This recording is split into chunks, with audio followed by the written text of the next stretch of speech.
no nii noored. Te olete tulnud täna siia ühe asja pärast. Te olete tulnud siia selleks, et õppida. Olete küll lõpetanud ülikooli, kuid see ei tähenda, et kool on läbi. Kool on alles algamas. Kas te olete valmis? Jaa, õpetaja Laapins. Davai läheb nüüd. Ja 25 tükki, kohe.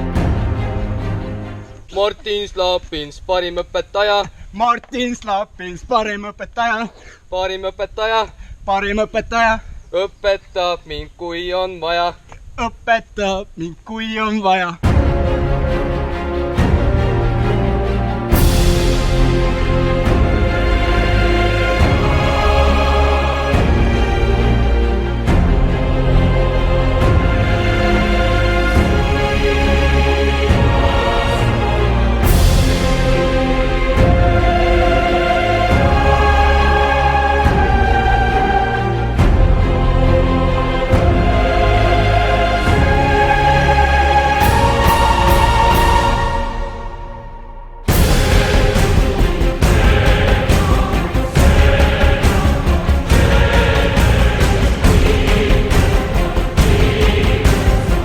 See pole ainuke kepp, mida ma tahan. Võtan need saati kausid ära, ma tahan ise selle siin istuda.